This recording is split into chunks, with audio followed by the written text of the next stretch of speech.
Picture this. It's the dead of a brutal New England winter in 1692. We're inside a freezing, claustrophobic little parsonage, and suddenly, 9-year-old Betty Paris and her 11-year-old cousin Abigail Williams start exhibiting some truly terrifying physical symptoms. I mean, they're hiding under the furniture, they're barking like dogs, their bodies are violently contorting into physically impossible shapes, and they're writhing on the floor screaming in absolute agony from pinches and bites by invisible forces. The sheer horror of witnessing this, especially in a deeply religious, totally isolated village, is almost unimaginable. So what do? Desperate, Reverend Samuel Parris calls in the local physician, Dr. William Griggs. But Dr. Griggs examines the girls and finds absolutely zero physical ailments that he can identify. Instead, he delivers a chilling medical conclusion. He says the evil hand is on them. And it was that exact diagnosis, combined with the incredibly strict Puritan theology of the time, that was about to unleash a lethal, totally unstoppable panic. Welcome to The Explainer. I am so excited you're joining us today because we are diving deep into one of the most infamous, dark chapters in American history. But we're doing it with a twist. We're going to completely reframe the Salem witch hunt. Instead of a standard tale of supernatural terror, what if we treat this like a medical cold case? We're going to explore this astonishing scientific theory that suggests the whole hysteria wasn't the devil's work at all, but rather history's most shocking case of food poisoning. Let's get right into it. Part 1. The Winter of Strange Symptoms. A community on the edge in 1692. To really understand how a tight-knit community begins to essentially devour itself, we first have to look at the vibe in Salem Village in 1692. Spoiler alert, it was not a peaceful, idyllic farming town. It was an absolute powder keg. Life was a grim, constant struggle for survival. If a crop failed or a cow got sick, they didn't just shrug it off. They genuinely believed it was the literal work of Satan, trying to destroy their Puritan society. Outside the village palisades was a shadowy, unconquered wilderness, and the community was already deeply traumatized by these brutal frontier wars with the Wabanaki tribes. Inside the village, honestly, wasn't much better. Neighbor was pitted against neighbor with these simmering property disputes, especially involving the incredibly powerful Putnam family. Add to that, Reverend Samuel Parris constantly delivering these dark, doom-filled sermons about the devil lurking in their very midst, and you've got a community just waiting for a spark. And the speed at which this spark ignited is pretty staggering. In February 1692, Betty and Abigail's violent fits begin, and the affliction quickly spreads to other young girls in the village. By late February, under relentless pressure from the adults and ministers, the girls finally name 3 tormentors. Boom. By March 1st, official examinations begin in a packed meeting house, with basically the entire community turning out to witness the confrontation. Section 2. A diagnosis of witchcraft. The hunt begins in Salem Village. Now, this marks a massive, pivotal shift. The village stopped praying for the afflicted girls and started aggressively hunting out the women accused of tormenting them. And notice who the girls named first. The most vulnerable, powerless women in the village. Perfect targets. Sarah Good was a homeless beggar. Sarah Osborne was a reclusive woman wrapped up in messy legal disputes. Both of them firmly denied the charges. But then there was Tituba, Reverend Parris's enslaved woman. After reportedly being beaten, she confessed. And she didn't just give a simple yes. She wove this spectacular narrative about a man in black, a devil's book, and other witches hiding out in Salem. That confession was a total cataclysm. It blew the whole hysteria wide open because it confirmed the Puritans' absolute worst fear. There was a coven operating right in plain sight. To actually secure convictions, the magistrates leaned heavily on a truly terrifying legal concept called spectral evidence. What is that? Well, it's the belief that a witch could send their invisible spirit, their specter, out of their body to torment a victim. Think about how crazy that is in a courtroom. During an examination, if the accused merely shifted their weight or bit their lip, the girls would scream out that the accused's invisible specter was biting them. And the magistrates treated these totally subjective, invisible hallucinations as absolute, undeniable facts in a court of law. Section 3. Spectral Evidence and Executions, when no one in the colony was safe. Empowered by the court practically rubber-stamping this invisible evidence, the accusers escalated. They stopped just aiming at social outcasts and started pointing fingers at highly respected, pious church members, like a 71-year-old grandmother named Rebecca Nurse. When her stellar character couldn't even save her in court, it became terrifyingly clear that absolutely no one was safe. The tragedy really culminated on Gallows Hill, with these incredibly defiant final words.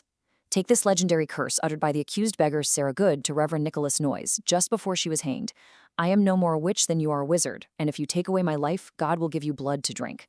Wow. It is a haunting testament to the fierce, tragic defiance of innocent people being systematically murdered by their own justice system. Ultimately, the final toll of the hysteria was devastating. 20 people.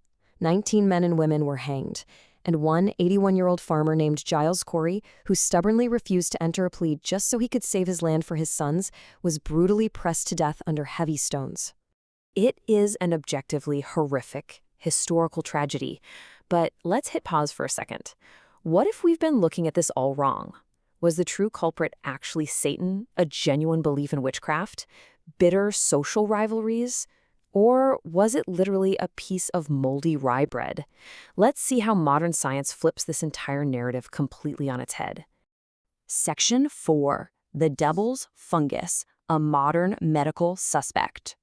So stepping way out of the superstitious 17th century, modern medical researchers decided to investigate this cold case. Enter a researcher named Linda Caparel. In 1976, she proposed a prime biological suspect for the whole Salem mystery: convulsive ergotism. This is a disease caused by a fungus called Claviceps purpurea that specifically infects rye grain. Now here is the absolute kicker. This fungus thrives in damp, bitter winters, which is exactly the kind of weather Salem was experiencing right before the hysteria in 1692. And crucially, this fungus contains chemical compounds directly related to the hallucinogen LSD. Section 5. Ergotism versus the evil hand, mapping the symptoms.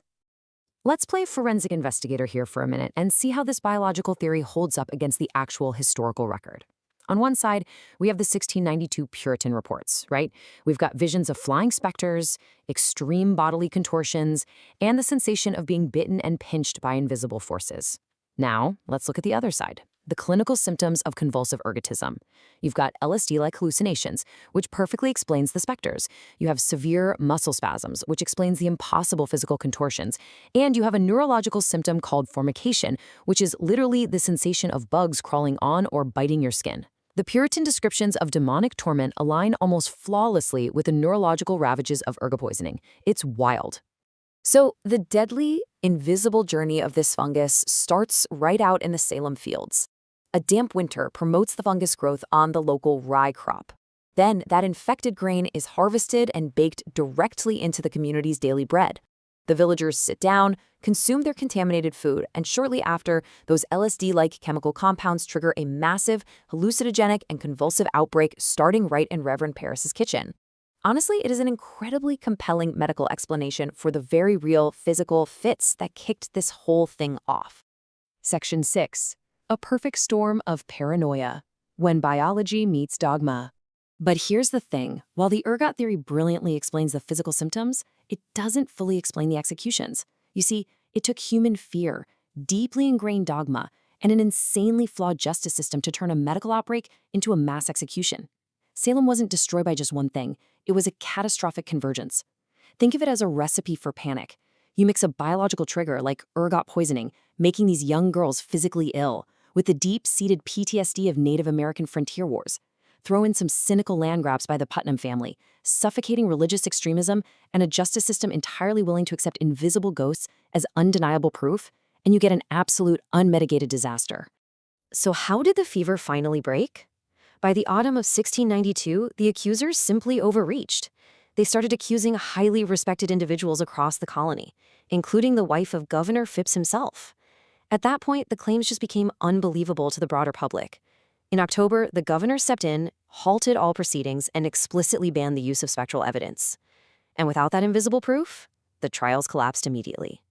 Years later, we even see some profound remorse. For instance, accuser Ann Putnam Jr. actually stood up in church in 1706 to publicly apologize, claiming she had been deluded in her childhood.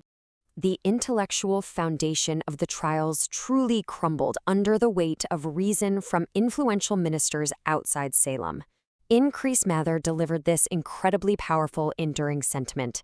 He said, It were better that 10 suspected witches should escape than that one innocent person should be condemned. Reason finally pierced through the paranoia. The aftermath of Salem was a long period of deep collective shame. And to this day, it remains our most enduring parable about the lethal dangers of mass hysteria, false accusations, and the total, catastrophic failure of due process. The true ghosts of Salem aren't the invisible specters the girls claim to see. They are the innocent men and women who walk to the gallows, forever etched into our conscience as a permanent warning. I want to leave you with a final, slightly provocative thought to chew on. Salem's monsters weren't real. They were created by a society convinced of its own self-righteousness, where fear completely overrode reason. Whether the original spark was a microscopic fungus on rye bread or just bitter local rivalries, human paranoia is what fanned the flames. So I have to ask, what invisible fears, what modern specters are shaping our society today? It is definitely a question worth asking ourselves. Thanks so much for joining me on this explainer, and I encourage you to keep questioning the world around you. Catch you next time.